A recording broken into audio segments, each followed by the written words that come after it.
Hello, and welcome to Songs for the Struggling Artist, the blogcast. This is episode 233, and it is the last blogcast of 2020. So, may the last days of your 2020 be less terrible than the previous days of 2020. You may notice that I sound a little different than usual. I'm like a week into a cold, and I do not know how I got a cold when I don't see anyone or go anywhere. And yet here we are with just a good old time. Anyway, the good news is about 2020 is that this is maybe the only cold I've gotten all year. I mean, maybe back in January or something. I don't know. That's like a whole lifetime ago. But staying in and not seeing anyone makes for healthy times for the most part, except for now. Thanks a lot. Thanks a lot, cold. Anyway. Let's just get into it. This one that I'm about to read to you was inspired by my podcast statistics on the dragoning, and a little bit on this one, just like how they are so very different, and being curious about that. Like, why are they so different and consistently different? Like, I've been watching them, ever since the second one started, I've been seeing what these statistics look like, and they are just radically different. So the listeners to this are different than the listeners to that, and I just got very curious about it. And I'm grateful for all the listeners in all places, and also curious. So if you have answers, please send them along. Meanwhile, let me read it to you. It is called, Is There a Gen X Aesthetic? Prior to my deep dive into Gen Xery, I honestly didn't think about our generation much at all. It was one of the last things I considered in my identity, particularly in my artistic identity. I have a very particular aesthetic, and I'm given to understand an identifiable one as well.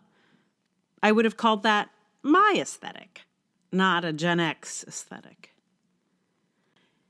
Then the stats for my audio drama podcast, The Dragoning, listen wherever you get your podcasts, started to roll in, and it was absolutely clear who my audience is for that.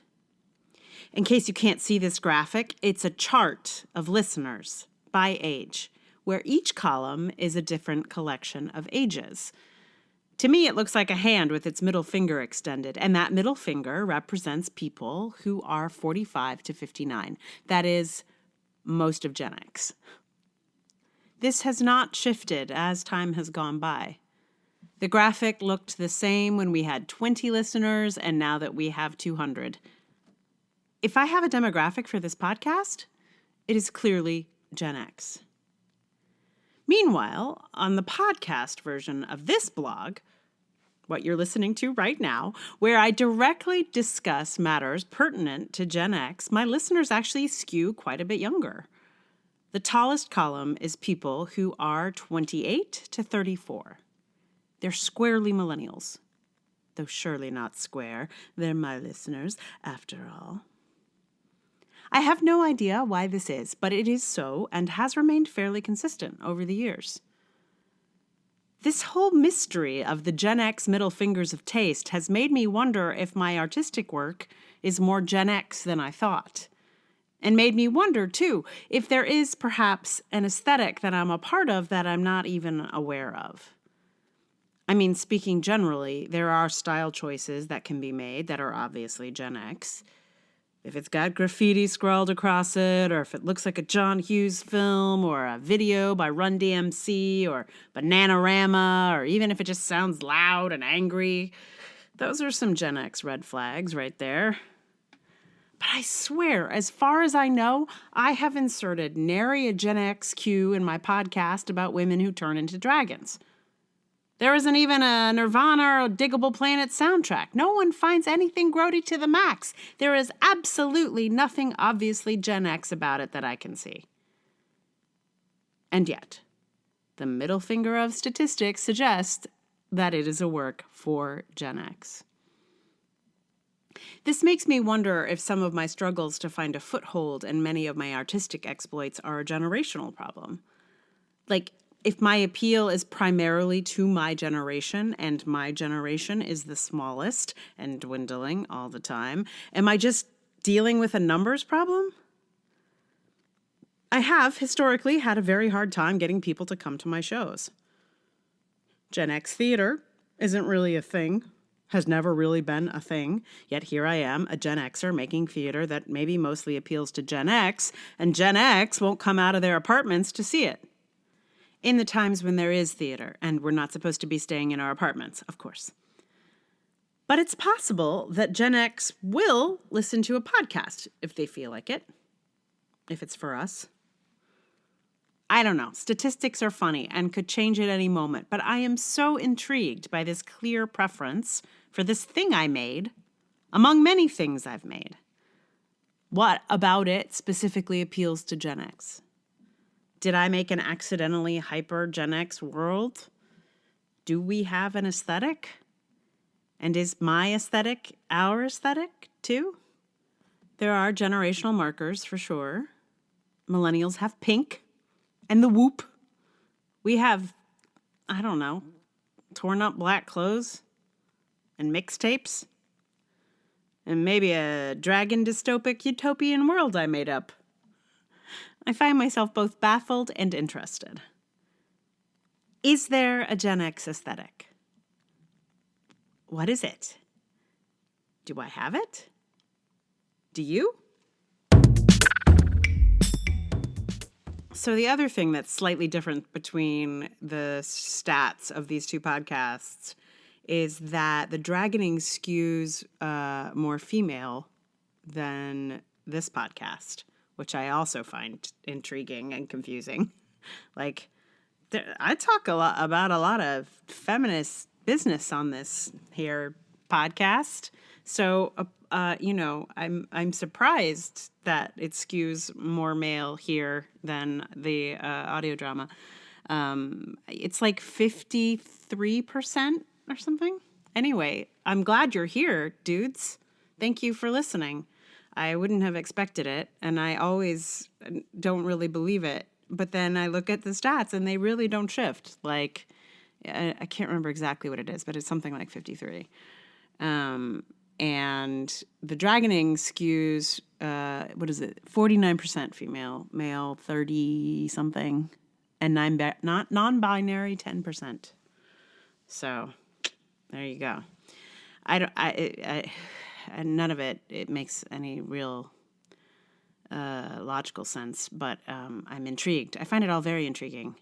Not in a marketing sense, like how will I speak to this age group now that I know that that's who's listening. Like, I don't know. I'm just saying what I'm saying. And I'm glad everyone is here. However old, whatever gender, I'm happy you're all here. So, I'm curious though. Curious. It's all very curious and interesting. And, maybe over time we'll shift. Who knows?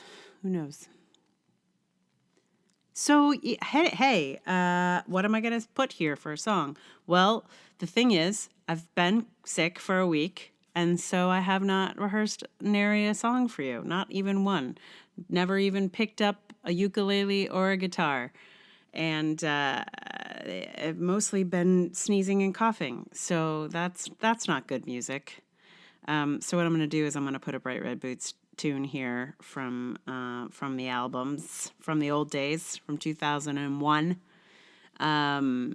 because A, I have it. B, I think maybe it also speaks to this question of aesthetics, because it's another form of stuff I've made that may or may not appeal more to my own generation. I do not know.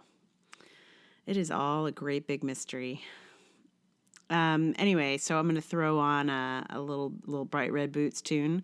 I'm going to go with I Don't Joke About Love, which is, I just re-listened to, and I was like, wow, my voice sounds different. I sound a lot younger, and I was.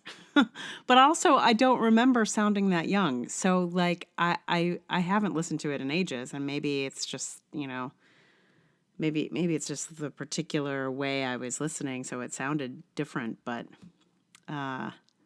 it's funny. Like, I definitely... my voice has changed a little bit.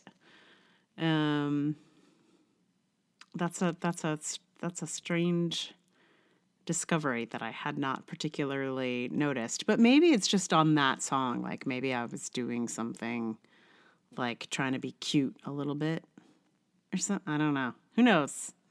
I don't know. You tell me. You guys, you've been listening to the podcast for a while. Yeah, let me know if you hear a difference in time, because 2001 was a little while ago. Wow. Okay, so thank you so much for listening this year. If you are a patron on Patreon, I am working on your zines. I have the structure for the printed one. I haven't printed them yet. And I'm trying to get the PDF version together. But it's on the way. Working on it, happening soon. If you are not a patron and you want one of those zines, you could sign up within the next couple of days and I'll still send you one. How about that? Speaking of Patreon, it's patreon.com/Emily R. Davis. There's also Ko-fi and PayPal if you'd like to, support struggling artists this year. Or you could wait till next year. I'm sure need support next year as well. So thank you again for listening this crazy year, for being a part of the blogcast experience. I'm grateful for all of my listeners to both the podcasts. And if you haven't heard the other podcast, check it out. It's now complete. We got 10 episodes and they are all there. So search for The Dragoning wherever you get your podcast. And here's a song that I wrote in response to an actor I was working with who was constantly flirting with me in a really confusing way, where he thought he was hilarious, but I was like, is this a joke or what's happening? Anyway, that's where this song came from. Actors, Anyway, here is I Don't Joke About Love. Well, I know you're a stand-up comedian, but you're sitting down tonight. So I don't know if you're joking or putting me on, but it's not funny and it's not right, 'cause I don't joke about love, and I would hope that you'd have the sense to know that. And I don't mean to be rough, but I don't joke about love. Well, I know you're a big top circus clown, but the tent is down tonight. You squeak your nose as you bandy love around. Maybe those big shoes are too tight, 'cause I don't joke about love, and I would hope that you'd have the sense to know that. And I don't mean to be rough, but I don't joke about love. I love that you're funny, it's the best thing about you. When you call me honey, you better make sure that it's true.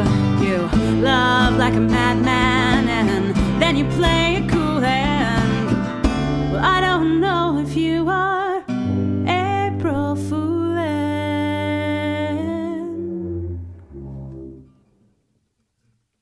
but I I know you're a sitcom actor now, but there's no laugh track tonight. So when you tell me you love me with one eyebrow, you could be earnest or you might